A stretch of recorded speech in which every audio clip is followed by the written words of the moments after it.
اعوذ باللہ من الشیطان الرجیم بسم اللہ الرحمن الرحیم السلام علیکم ورحمۃ اللہ وبرکاتہ۔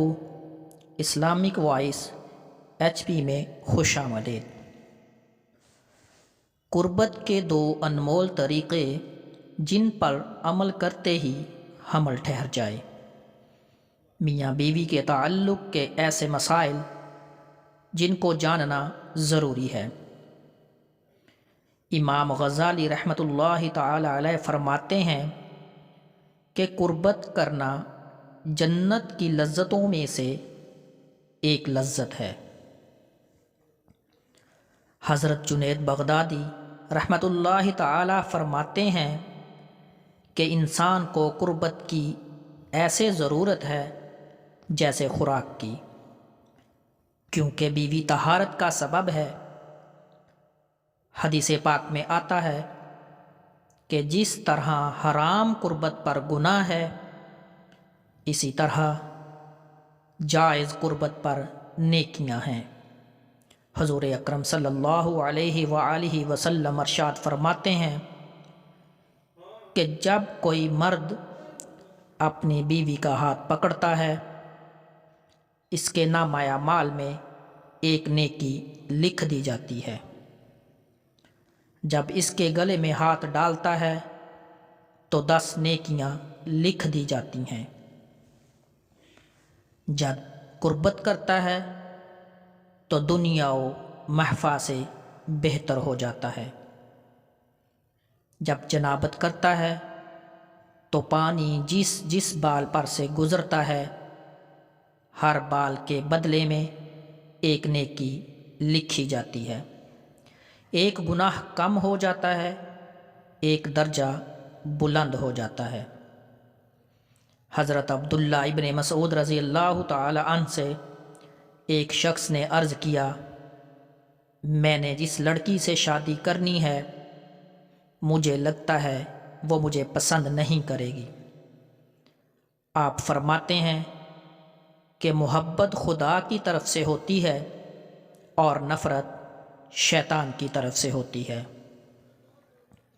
ایسا کرو، جب تم پہلی بار اس کے پاس جاؤ، دونوں وضو کرو اور 2 رکعت نفل شکرانہ پڑھو۔ اس طرح پڑھو کہ تم امام ہو اور وہ تمہاری اقتدا کرے۔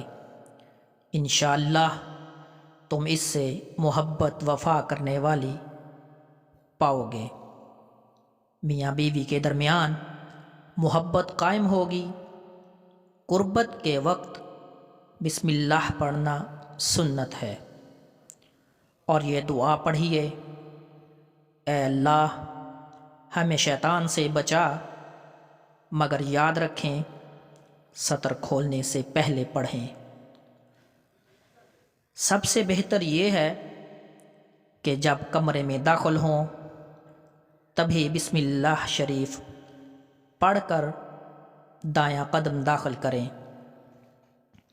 اگر آپ ہمیشہ ایسا کرتے رہیں گے تو شیطان کمرے سے باہر ہی ٹھہر جائے گا، وہ آپ کے ساتھ شریک نہیں ہوگا۔ عورت کے اندر مرد کے مقابلے میں 100 گنا زیادہ شہوت ہوتی ہے، مگر اس پر حیا کو مسلط کر دیا گیا ہے۔ اگر مرد جلدی فارغ ہو جائے تو فوراً اپنی بیوی سے جدا نہ ہو، بلکہ کچھ دیر ٹھہریں اور پھر الگ ہو۔ قربت کے وقت کسی اور کا تصور کرنا بھی زنا ہے۔ قربت کے لیے کوئی وقت مقرر نہیں ہے۔ اتنا خیال رکھیں نماز فوت نہ ہو پائے، کیونکہ بیوی سے نماز، روزہ، اعتکاف، حیض و نفاذ اور نماز کے ایسے وقت میں قربت کرنا، نماز کا وقت نکل جائے، حرام ہے۔ مرد کا اپنی عورت کی چھاتی کو منہ لگانا جائز ہے، مگر اس طرح کہ دودھ حلق سے نیچے نہ اترے، یہ حرام ہے۔ ایسا ہو بھی گیا تو توبہ کرے، مگر اس سے نکاح پر کوئی فرق نہیں ہوتا۔ مرد و عورت کو ایک دوسرے کا سطر دیکھنا جائز ہے، مگر حکم یہی ہے کہ مقام مخصوص کی طرف نہ دیکھا جائے، اس سے نگاہ کمزور ہو جاتی ہے۔ فراغت کے بعد مرد و عورت کو الگ الگ کپڑے سے اپنا سطر صاف کرنا چاہیے۔ دونوں اگر ایک ہی کپڑا استعمال کریں گے، یہ نفرت اور جدائی کا سبب ہے۔ ناظرین کرام، آج کی ویڈیو اچھی لگے تو ویڈیو کو لائک، شیئر اور کومنٹ سیکشن میں اپنی رائے کا اظہار ضرور کیجیے۔ چینل کو سبسکرائب اور بیل آئیکن کو ضرور پریس کیجیے تاکہ ہر نئی آنے والی ویڈیو کا نوٹیفیکیشن سب سے پہلے آپ تک پہنچے۔ ملتے ہیں ایک اور نئی ویڈیو کے ساتھ، تب تک کے لیے خدا حافظ۔